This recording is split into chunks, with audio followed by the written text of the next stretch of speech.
Ľudová hudba Nóta má za cieľ prezentovať ľudové piesne svojho regiónu vo vlastnej hudobnej úprave. Snaží sa spracovávať tradičné, pôvodné piesne z oblasti Požitavia, Novozámocka a Komárňanska v štýle muzikantov z tejto oblasti. Primášom a umeleckým vedúcim je Jozef Döme.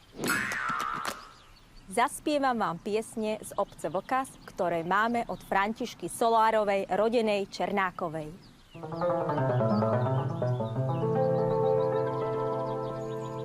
Žlkne lístie v každom roku na jeseň.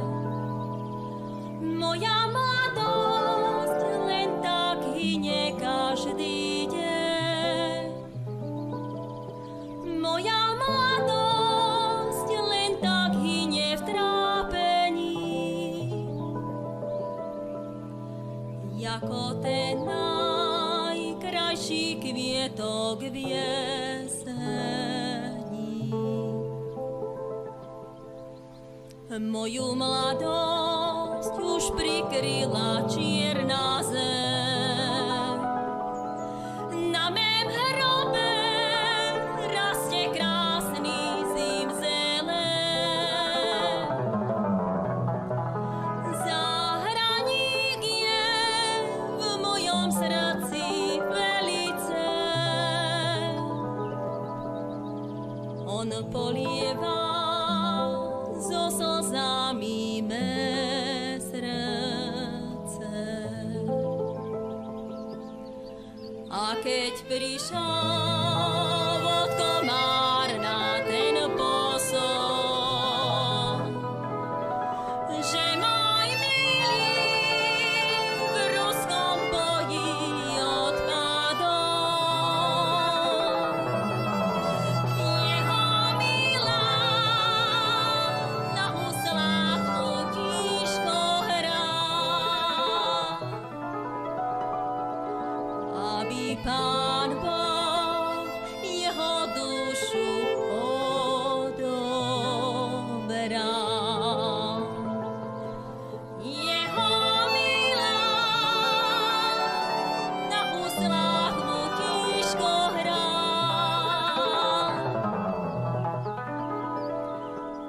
aby Pán Boh jeho dušu odobral.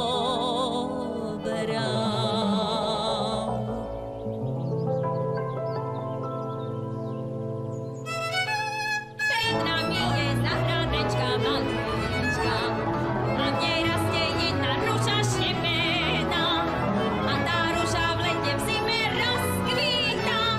Mala som ja dnes povoli frajera.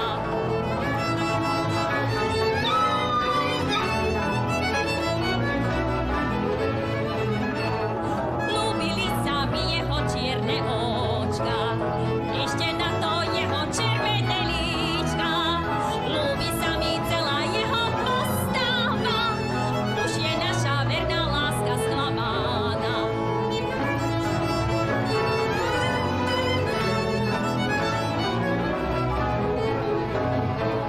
Slávik spieva na jabloni štepenej, a to všetko o našej láske vernej.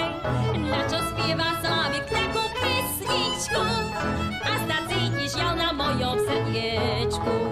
Na čo spieva Slávik takú pesničku, a zda cítiš žiaľ na mojom srdiečku. Páči sa mi jeden šuláč vány, ale mi ho má mamička bráni. Ach, mamička, vy ho nebránte, ej, vy sa jeho chudoby bojíte.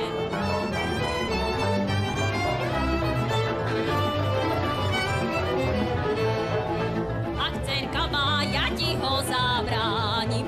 Mám ťa vydať, radšej ťa otrovím. Nalejem ti otrovy do vína.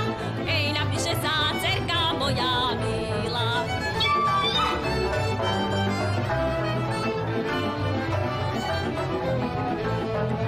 Keď ja umrem, pochovať ma dajte.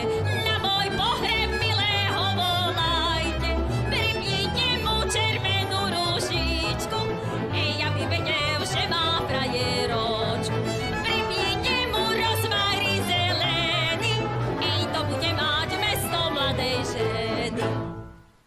Emília Petergáčová je rodáčka z Henskoviec na Gemeri, kde prežila väčšinu